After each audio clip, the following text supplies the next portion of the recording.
Hey YouTube, welcome back. Just wanted to do a quick video today doing a little review of my C7. I know there's a few C7 reviews out there, but figured I would just go ahead and add my thoughts to the pile. I know the clickbaity thing is to say 5 things I dislike about the car, but you know, I'll cover the dislikes and the likes in this video, and I'll start with the dislikes just because if you're interested in getting a C7, that's probably what you're more interested in. The one thing, well, I guess I'll start with the 2 biggest dislikes that I have. One is the electric parking brake. I really wish this car had a physical e-brake, just a lever to pull up and down, but the electric parking brakes are growing on me and it does take up way less space, so I see the value. It's just one of those things that took some getting used to when I first got the car. And then the other is another thing that took some getting used to. It's the active rev match, which I know what you're thinking, but I actually love the active rev match. It's one of the best features of the C7 in my opinion.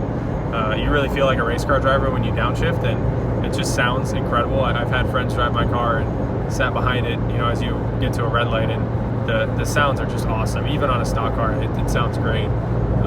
But my issue is if you have the car on and you're driving and you have active rev match on, and then you turn the car off, the active rev match turns off with it.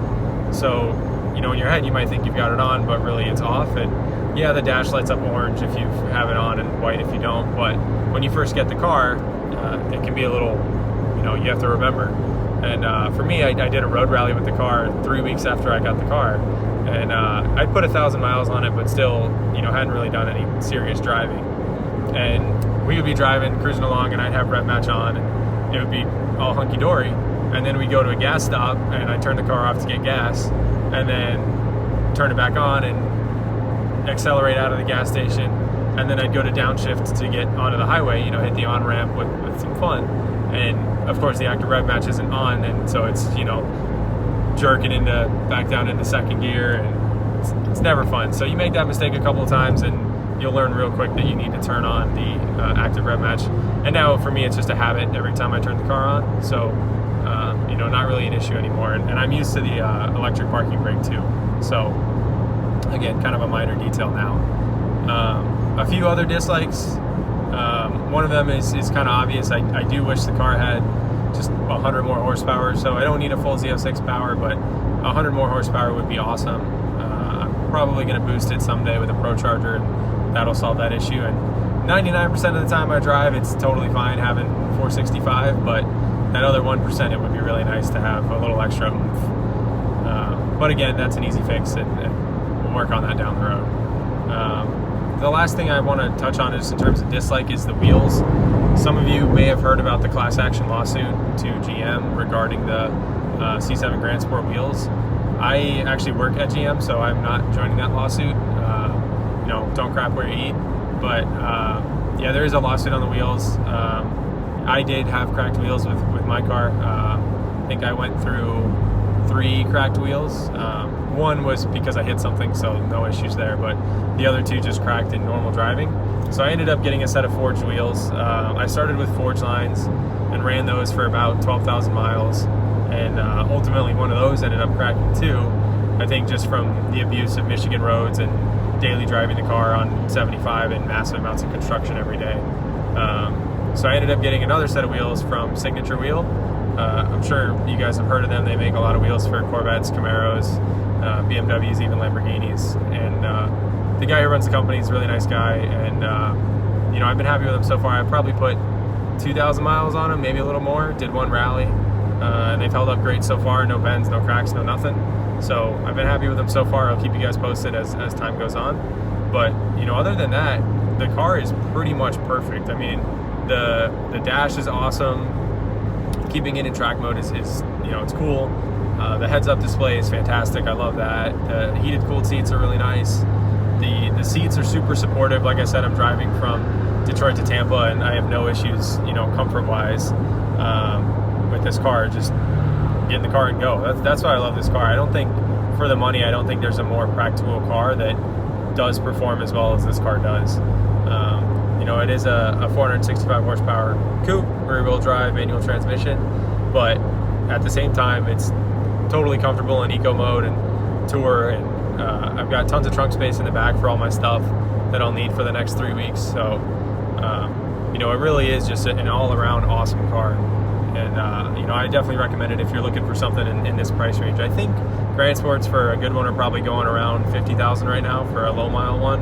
I think Z06s are probably mid 50s, high 50s, and Stingrays are right around 40. And the cars have kind of come back up with the delays in C8 production and COVID kind of hampering the new car market. But you know, for that price range, this car is just amazing. It's an animal when you want it to be, and it's totally docile when you don't. So, you know, it really is the best of both worlds. And being a Corvette, the roof comes off, which is just an awesome feature. You know, you still get the sleek body lines of a coupe. You know, you still get the comfort of a full-fledged roof, but it takes 30 seconds, if that, to pop the roof off and throw it in the trunk.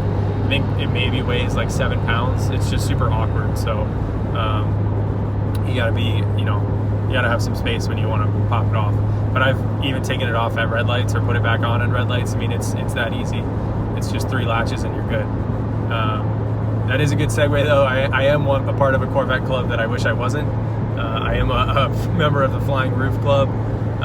So if you ever take your roof off and put it back on, just make sure you latch it down, because it is not fun to see it sailing 20 feet in the air behind you.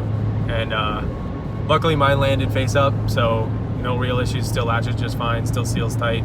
But there's a lot of people that have done it. It's quite funny when you see the pictures on the forums, especially having done it myself. So just be cognizant of that. If you get one of these, you know, whenever you take the roof off, just remember, as soon as you put it back on, get in the car and latch it down. Don't put it on the car in the garage and then go inside. Just immediately latch it right away, and you should be good.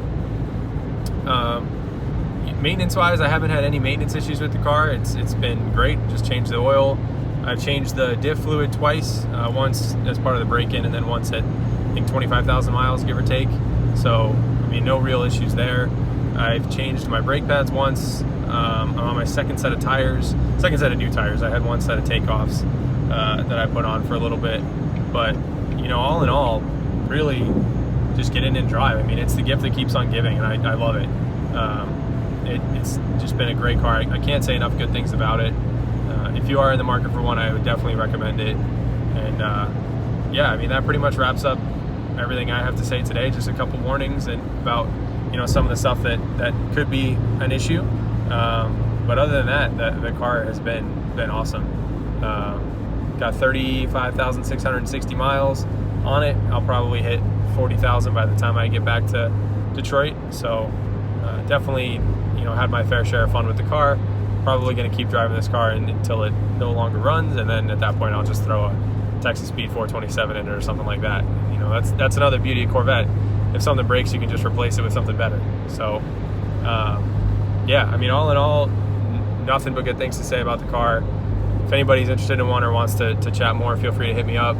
My Instagram is @RallyVet, and you know, you can hit me up on there or drop a comment below.